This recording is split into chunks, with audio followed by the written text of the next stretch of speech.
পৃথিবীর শুরু থেকে মানুষ একটি প্রশ্নের উত্তর খুঁজে আসছে, আমি কোথা থেকে এলাম? আমার সৃষ্টিকর্তাকে, এই বিশাল মহাবিশ্বের নিয়ন্ত্রককে। ইতিহাসের পথে পথে বহু ধর্মগ্রন্থ এসেছে, বহু নবী রাসূল পাঠানো হয়েছে, কিন্তু একটি মাত্র গ্রন্থ আজও অবিকৃত, এক বিন্দু পরিবর্তনহীন, সেটি হলো আল কুরআন। কিন্তু এই প্রশ্ন জেগে ওঠে, কুরআন কি সত্যি আল্লাহর বাণী? প্রশ্ন শুধু সাধারণ মানুষের মনে নয়, নাস্তিক ও সন্দেহবাদীরাও বারবার তুলেছে। কেউ বলেছে এটি মুহাম্মদ সাল্লাল্লাহু আলাইহি ওয়াসাল্লাম এর লেখা, কেউ বলেছে এটি আগের ধর্মগ্রন্থ থেকে নকল করা, কেউ আবার দাবি করে এটি মানুষের কল্পনার সৃষ্টি। আজ আমরা ইতিহাস, বিজ্ঞান, প্রযুক্তি, যুক্তি, কুরআন ও সুন্নাহর আলোকে দেখব কুরআন কি সত্যি আল্লাহর বাণী, আর নাস্তিকেরা কিভাবে প্রশ্ন তোলে এবং তাদের যুক্তির পেছনে ফাঁকগুলো কোথায় লুকিয়ে আছে। এটি শুধু একটি ধর্মীয় আলোচনা নয়, বরং একটি বুদ্ধিবৃত্তি ভ্রমণ, যেখানে আপনি পাবেন ইতিহাসের সত্য, বৈজ্ঞানিক বাস্তবতা এবং কুরআনের এক অনন্য অলৌকিক দিক। তাহলে চলুন শুরু করি সত্যের পথে যাত্রা।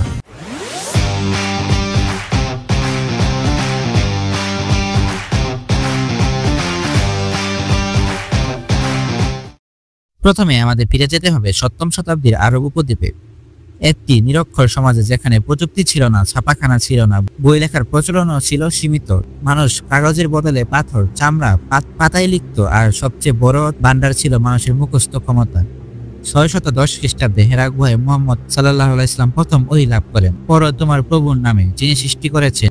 এই মুহূর্ত থেকেই শুরু হয় কোরআনের অবতরণ, যা 23 বছর ধরে ধাপে ধাপে প্রয়োজন অনুযায়ী নাজিল হয়। মজার বিষয় হলো, নবী মুহাম্মদ সাল্লাল্লাহু আলাইহি ওয়াসাল্লাম ছিলেন নিরক্ষর, তিনি কখনো পড়তে বা লিখতে পারেননি, অথচ তার মাধ্যমে আসা এই বাণী এমন এক ভাষাগত উৎকর্ষ যা তৎকালীন সাহিত্য শৈলী এবং গবেষকরা এই গ্রন্থকে শ্রেষ্ঠ হিসাবে মেনে নিতে বাধ্য হয়েছিল, যে এটি মানুষের লেখা নয়। কুরআন শুধু নাজির হয়নি, বরং অবতরণের সাথে সাথে নবী সাল্লাল্লাহু আলাইহি ওয়াসাল্লাম তার সাহাবীদের মুখস্থ করাতেন এবং লিখিয়ে রাখতেন। যায়েদ ইবনে সাবিত, আবু বকর, উসমান রাদিয়াল্লাহু তাআলা সহ বহু সাহাবী ওহী লিখে সংরক্ষণ করতেন। নবী সাল্লাল্লাহু আলাইহি ওয়াসাল্লাম এর মৃত্যুর পর খলিফা আবু বকর রাদিয়াল্লাহু তাআলা প্রথমবারের মতো কুরআনকে একত্রিত করেন। এরপর আফফান রাদিয়াল্লাহু তাআলা কুরআনের মানক কপি তৈরি করে বিভিন্ন প্রদেশে পাঠিয়ে দেন। এখানে একটি বড় প্রমাণ হলো সংরক্ষণের চ্যালেঞ্জ। বাইবেল ও তাওরাত বহুবার সম্পাদিত ও পরিবর্তিত হয়েছে, কিন্তু কুরআন 1400 বছরেও এক বর্ণ পরিবর্তন হয়নি। আল্লাহ নিজেই বলেছেন, নিশ্চয়ই আমি কুরআন অবতীর্ণ করেছি আর আমি এর সংরক্ষক। সূরা হিজর আয়াত 9। এটাই সেই প্রথম ধাপের উত্তর। ঐতিহাসিকভাবে কুরআন এমনভাবে সংরক্ষিত যে অন্য যে কোনো গ্রন্থ এই রেকর্ডের ধারে কাছেও নেই। নাস্তিকেরা যখন প্রশ্ন করে কুরআন কি আল্লাহর বাণী নাকি এটি মুহাম্মদ সাল্লাল্লাহু আলাইহি ওয়াসাল্লাম এর রচিত একটি গ্রন্থ, তারা মূলত কিছু অস্পষ্টতা ও ভুল ধারণার উপর ভিত্তি করে সন্দেহ সৃষ্টি করেন। আসুন এই প্রশ্নগুলো খতিয়ে দেখি। প্রথমত, দাবি করা হযরত মুহাম্মদ সাল্লাল্লাহু আলাইহি ওয়াসাল্লাম নিরক্ষর ছিলেন, তাই নিজের লেখা কুরআন তৈরি করতে পারেননি। এটি একদম সঠিক, কিন্তু এ কথাটি কুরআনের অলৌকিকতা প্রকাশের প্রধান কারণ। একজন নিরক্ষর ব্যক্তি, যিনি পড়তে লিখতে অক্ষম, সে মুহাম্মদ সাল্লাল্লাহু আলাইহি ওয়াসাল্লাম কিভাবে এত নিখুঁত শব্দচরণ ও অর্থের এত গভীর প্রেরণা পেয়েছেন? আর সেটি এমন এক সময় যখন আরব সমাজে উচ্চমানের সাহিত্য বিরাজ করত এবং তারাই সহজে কুরআনের ভাষাগত উৎকর্ষকে স্বীকার করত। এটাই প্রমাণ করে যে কুরআনের মানব সৃষ্টি নয়, বরং আসমানি বাণী। দ্বিতীয়ত, নাস্তিকেরা বলে কুরআনের আগের ধর্মগ্রন্থ থেকে নকল।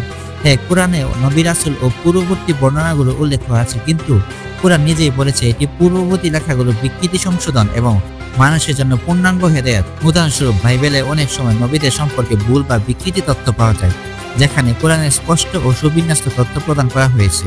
আর এসব তথ্য সেই সময়ের আরবদের অজানা ছিল, বিশেষ করে ফিরআউনের মৃতদেহ সংরক্ষণের তথ্য, যা আধুনিক প্রত্নতত্ত্ব দ্বারা প্রমাণিত হয়েছে। তৃতীয়ত, নাস্তিকেরা কুরআনকে বিজ্ঞানের সাথে সামঞ্জস্যপূর্ণ দাবি করে, অথচ কুরআন একাধিক স্থানে, যেমন মহাবিশ্বের সম্প্রসারণ সূরা জারিয়াত আয়াত 47, ভ্রমণের ধাপে ধাপে গঠন সূরা মুমিনুন আয়াত 12 থেকে 14 এবং পৃথিবীর স্থিতিশীলতা সূরা নাবা আয়াত 6 থেকে 7 উল্লেখ করে, যা আধুনিক বিজ্ঞান শতাব্দীর পরে আবিষ্কার করেছে। কেবলমাত্র একটি ঈশ্বরই এত পূর্বাভাস দিতে পারেন। আরও একটি বড় প্রশ্ন হলো ভাষাগত চ্যালেঞ্জ। কুরআন নিজে চ্যালেঞ্জ করে, তোমরা এর মতো একটি সূরা আনো, সূরা বাকারা আয়াত 30, কিন্তু আজও আরব কবিরাও সেটি করতে পারেননি। এটি ভাষার এক অনন্য মাধুর্য ও অলৌকিক প্রকাশ। কুরআনের সংরক্ষণ ও প্রমাণিকতা যে অক্ষর, তা আজও প্রমাণিত। 1000 বছর আগের কপি থেকে বর্তমান কুরআন একই রকম। আল্লাহ বলেছেন, নিশ্চয়ই আমি কুরআন অবতীর্ণ করেছি এবং আমি এর রক্ষক। সূরা হিজর আয়াত 9। কুরআন শুধু একটি গ্রন্থ নয়, এটি মানুষ জীবনে পরিবর্তনের জন্য আল্লাহর বাণী। অসংখ্য উদাহরণ আছে যেখানে কোরআন পড়ে মানুষের মন, আচরণ ও জীবন পরিবর্তিত হয়েছে। যেখানে পশ্চিমা বিশ্বের ডক্টর মরিস বুকাইলের কাহিনী, যিনি বৈজ্ঞানিক ও মানসিক প্রমাণ দেখে ইসলাম ধর্ম গ্রহণ করেন। মানব জাতির জন্য এক চিরন্তন দিশারি। যারা সত্যের সন্ধানে আছে তারা কোরআনে পাবেন জীবনের প্রতিটি দিকের গভীর জ্ঞান। আল্লাহ নিজেই প্রতিশ্রুতি দিয়েছে যে যারা তাকে ভয় পাবে তাদের জন্য একটি হেদায়েত। তাই যখন কেউ প্রশ্ন করবে কোরআন কি সত্যি আল্লাহর বাণী, আপনি শুধু বলতে পারবেন না, ইতিহাস, যুক্তি ও প্রমাণ দিয়ে তার দ্বিধা দূর করতে পারবেন এবং সত্যের পথে নিয়ে যাবেন।